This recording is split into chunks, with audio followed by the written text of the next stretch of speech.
Hello बच्चों, स्वागत है आप सभी का। आप चलिए शुरू करते हैं आज की क्लास, और जिसमें हम क्लास 10 साइंस के चैप्टर 3 धातु अधातु क्विक रिवीजन नोट्स तैयार करेंगे। पहले भौतिक गुणधर्म क्या होता है, धातु अधातु क्या होती है, इनके बारे में जान लेते हैं। तो धातु क्या होता है, सबसे पहले ये चमकदार होती हैं, कठोर होती हैं, आघातवर्धनी होती हैं अर्थात चादर बनाने वाली होती हैं, तन्य होती हैं, तार बनाए जा सकते हैं, और ऊष्मा और विद्युत की सुचालक होती है। ये क्या है, धातुओं के भौतिक गुणधर्म। ठीक है, क्विक रिवीजन नोट्स हैं, शॉर्ट्स हैं, ताकि आपको याद आसानी से हो जाए और जल्दी याद हो जाए। इसके सारे हमने क्या शॉर्ट में लिख रखे हैं ताकि आपको सारे याद हो जाए। ठीक है, उसका अधातु, ये ना तो क्या होती है आघातवर्धनीय नहीं होती हैं, अधातुएं क्या होती है आघातवर्धनीय नहीं होती हैं, और ना ही तन्य होती हैं, ये भंगुर होती हैं, टूटने वाली होती हैं। ठीक है, ये इनके भौतिक गुण होंगे। इसके बाद आते हैं मुख्य अपवाद कौन कौन से हैं। मरकरी, जो कि पारा है जिसे कहते हैं, यह धातु कमरे के ताप पे द्रव अवस्था में पाया है। तो धातु मरकरी क्या है, एक धातु है लेकिन कमरे के ताप पे द्रव अवस्था में पाई जाती है। एक नंबर में क्वेश्चन आपका पूछा जाता है।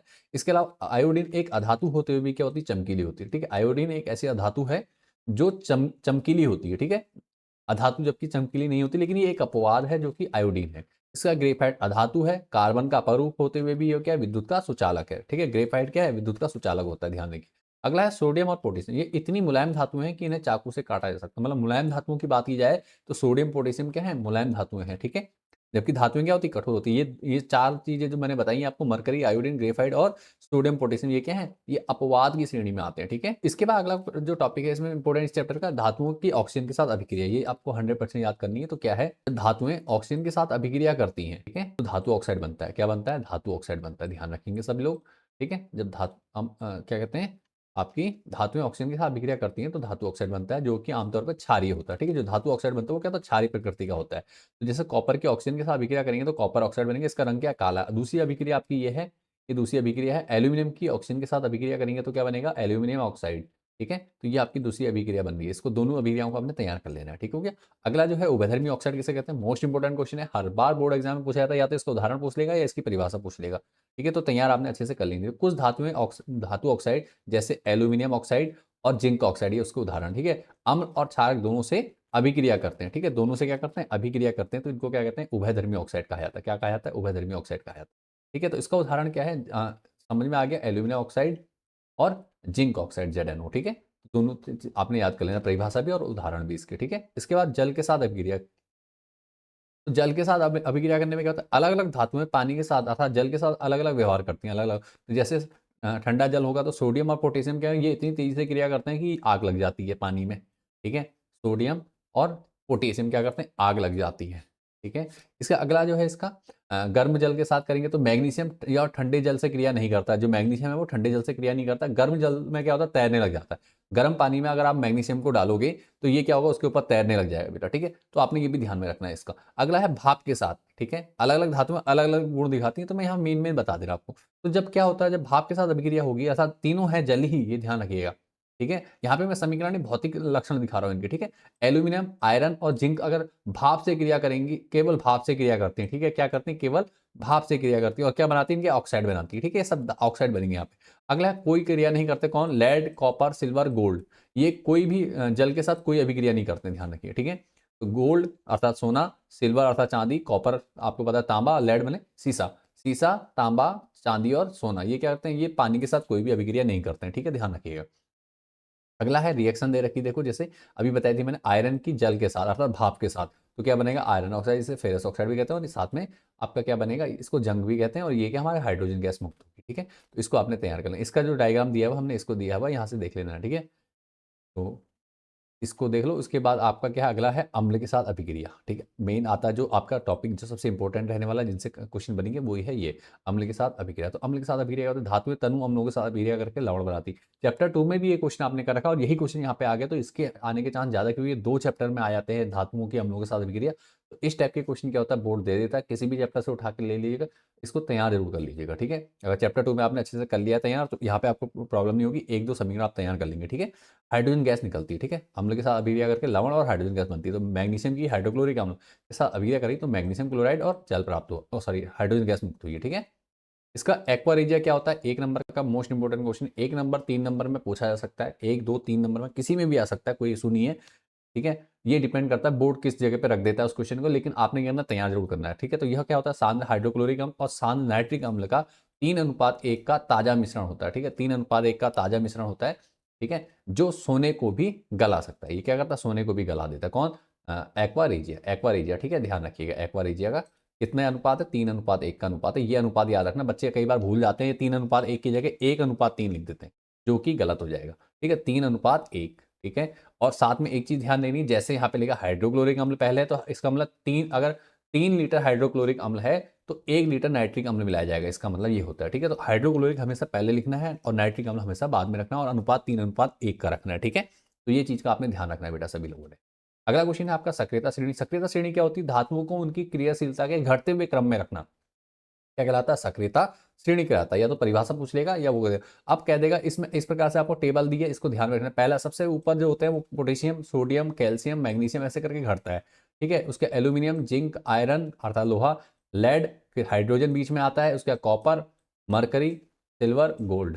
ठीक है, इस प्रकार से आपने सारे याद कर लेने हैं। ठीक हो गया, इन सबको अच्छे से आपने तैयार कर लेना है। एक बार याद कर लेना, शुरू के 4 तो कम से कम कर लीजिए, लास्ट के 4 कर लीजिए। जब ये 4-4 हो जाए उसके बाद थोड़ा सा ध्यान रखते हुए इन 5 को एक साथ कर दीजिएगा। ठीक है, तो इजीली आपको याद हो जाए। उसके बाद क्योंकि कभी कभी क्या कहता है, शुरू के वैसे ज्यादातर नॉर्मली शुरू के 4 से 5 पूछता है, लास्ट के 4 से 5 पूछ लेता है। इनमें से कोई एक आध का पैटर्न पूछ सकता है 1 नंबर में। बट क्या करना है, आपने ज्यादा टाइम लेगा, 5-7 मिनट अगर आपने टाइम दिया तो ये अच्छे से याद हो जाएगा आप लोगों को। विस्थापन अभिक्रिया, अधिक सक्रिय धातु कम सक्रिय धातु को उसके लवण विलयन से हटा देती है। ठीक है, तो ये भी आपने देख लेना। साथ में एक चीज और बता दूं, मैंने आप लोगों के लिए टॉप 30 क्वेश्चन, मतलब आप अगर जानना चाहते हो, क्योंकि इतने सारे क्वेश्चन अगर याद करने हैं तो बहुत दिक्कत हो जाएगी। अगर कम टाइम में अच्छी मेहनत करना चाहते हो तो उसके लिए मैंने टॉप 30 क्वेश्चन बना रखे हैं। पीडीएफ मैंने आप लोगों को प्रोवाइड कर रखी है, तो आपने क्या करना है, जल्दी से जा करके डाउनलोड कर लेना है सभी बच्चों ने, और उसको क्या करना है, तो अच्छे से तैयार कर लेना। सारे क्वेश्चन उन्हीं पीडीएफ से आने वाले हैं, इससे बाहर कुछ भी नहीं जाता है। पिछले साल भी ऐसा ही हुआ था, उससे पिछले साल भी ऐसे ही हुआ था। हाफिली में जिन बच्चों ने यूज किया पीडीएफ को, उनका भी ऐसे ही हुआ था कि सेम टू सेम क्वेश्चन देखने को मिले थे।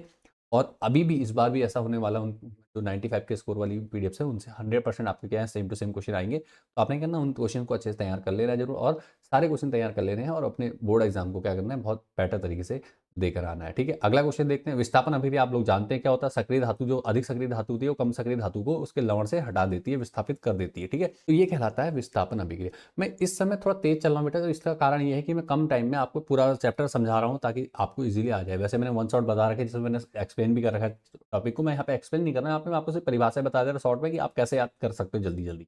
ठीक है, और पीडीएफ कैसे करना है आपको मैंने बता रखा है। उसका होता है आयनिक यौगिक, इंपॉर्टेंट क्वेश्चन है। तो क्या होता है, धातु और अधातु के इलेक्ट्रॉन स्थानांतरण से बने यौगिक। ठीक है, इलेक्ट्रॉनों के स्थानांतरण से, अदला बदली से। ठीक है, ध्यान रखना, स्थानांतरण का मतलब अदला बदली से बने यौगिक क्या कहलाते हैं, ये कहलाते हैं आपके क्या होते हैं, आयनिक यौगिक कहलाते हैं। और इनमें धातु आयन और अधातु ऋणायन बनाती है। ठीक है, जो धातु होती है वो धनायन बनाती है और अधातु ऋण आयन बनाती है। ठीक है, इसका ध्यान रखें। अगला क्या है, गुणधर्म क्या होते हैं इनके।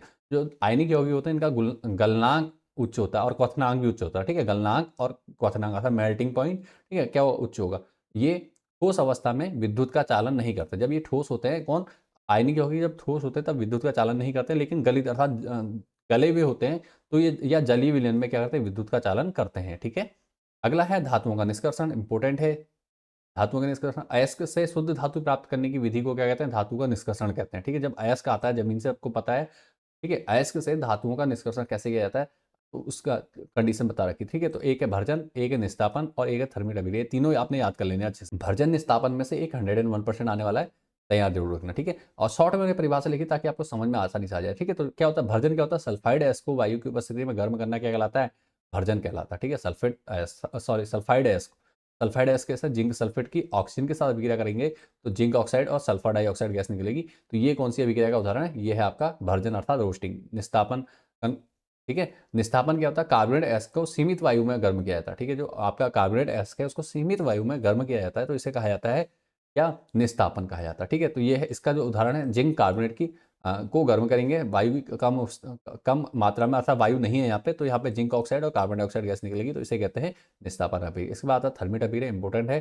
आयरन ऑक्साइड अर्थात क्या है आपका, आयरन ऑक्साइड, ठीक है, कि एल्यूमिनियम के साथ अभिक्रिया की जाएगी। ठीक है, आयरन ऑक्साइड की एल्यूमिनियम के साथ अभिक्रिया की जाएगी तो इसमें पिघला हुआ लोहा बनता है। कैसा बनता है, पिघला हुआ लोहा बनता है, जिससे रेल की पटरियां जुड़ी जाती है। ठीक है, इसका उपयोग किया जाता है, रेल की पटरियां जुड़ी जाती है, और इस अभिक्रिया को क्या कहते हैं, थर्मिट अभिक्रिया कहते हैं। कौन सी अभिक्रिया कहते हैं, थर्मिट अभिक्रिया कहते हैं। समझ में आ रहा होगा। अगला क्वेश्चन है संक्षारण और मिश्र धातु। ठीक है, संक्षारण क्या होता है, मिश्र, चैप्टर 1 में भी हमने संक्षारण के बारे में बात करी, यहाँ पे फिर से एक बार बात करेंगे। तो क्या होता है, वायु के संपर्क में जब धातुएं आती हैं तो क्या होती हैं, उनके ऊपर एक परत जमने लग जाती है, तो ये क्या है, संक्षारण का लक्षण है। ठीक है, इसको संक्षारण कहते हैं।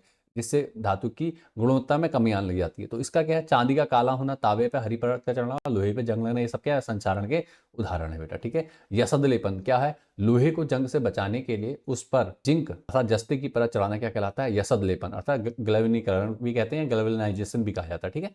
अगला है आपका मिश्र धातु एलॉयस, दो या दो से अधिक धातुओं का समांगी मिश्रण। ठीक है। जो मिश्र धातु होती है, मिश्र धातु क्या होती है, समांगी मिश्रण होती है। किसका, धातु दो से अधिक धातुओं का, पीतल, कांसा, सोल्डर, ये तीनों क्या है, ये क्या है, समांगी मिश्रण से बनी हुई मिश्र धातु है। अर्थात पीतल क्या है, तांबा और जस्ते का मिश्रण, कांसा तांबा और टीन का मिश्रण, सोल्डर अर्थात सोल्डर क्या होता है, शीशा और टीन का मिश्रण। इसका गलनांक क्या होता है, जो आपका सोल्डर होता है इसका गलनांक बहुत ही कम होता है। ठीक है। गलनांक कम होता है, वेल्डिंग में काम आता है। सोल्डर जो होता है वो किस में काम आता है, ये आता है वेल्डिंग के इसमें काम। उसके बाद आता है आपका अगला अमलगम। ये ध्यान रखेंगे अमलगम क्या होता है, एक क्वेश्चन आता है, एक नंबर में पूछ देता है या दो नंबर में पूछ देता है। अगर परिभाषा पूरी लिखोगे तो दो नंबर में, अगर एक नंबर में आएगा तो एक लाइन में आपने आंसर लिखना होता है। तो यदि मिश्र धातु एक देखो मिश्र धातु एक धातु पारा हो, ठीक है, मिश्र धातु में अगर सीधी सी बात है, इसको ऐसे समझो, किसी भी धातु में किसी भी धातु की पारे के साथ अभिक्रिया करेंगे तो जो मिश्र धातु प्राप्त होगी हमें, वो कहलाएगी अमलगम। ठीक है। मतलब किसी भी धातु की पारे के साथ अभिक्रिया कराएंगे, किसी भी धातु धातु कोई भी है, अगर धातु जब पारे से अभिक्रिया करके कोई मिश्र धातु बनेगी तो उस मिश्र धातु का नाम क्या होता है, अमलगम कहते हैं उसे। क्या कहते हैं, अमलगम कहते हैं। ठीक है। अमलगम कहेंगे। तो ये आपका लास्ट टॉपिक है इस चैप्टर का, तो इस क्वेश्चन को अच्छे से तैयार कर लेना। किसी प्रकार का कोई डाउट हो, किसी क्वेश्चन को लेकर समझ में नहीं आया, पीडीएफ डाउनलोड करनी है, पिन कमेंट में आपको वेबसाइट दे दूंगा, वहां से आप डाउनलोड कर लोगे, सारे क्वेश्चन आपको मिल जाएंगे। और आपने क्या ना उन पीडीएफ्स को डाउनलोड करके भी तैयारी कर लेनी है। ठीक है। टॉप 30 और जिन बच्चों को 90 प्लस स्कोर करना है तो बेटा टाइम वेस्ट मत करो, अब समय कम रह गया एग्जाम आने में, मुश्किल से 30 दिन से भी कम दिन बचे हुए हैं। तो आपने क्या करना, जिनको पीडीएफ चाहिए, जो पीडीएफ से तैयारी करना चाहते हैं, वो जल्दी से जाकर पीडीएफ डाउनलोड कर लो। ज़्यादातर पीडीएफ फ्री है। तो मिलते हैं नेक्स्ट वीडियो में। Thanks for watching this video. Board exam के लिए आपको ढेर सारी शुभकामनाएं। कोई भी क्वेश्चन हो आप लोगों का तो जल्दी से आप लोगों ने क्या करना है, कमेंट कर दें।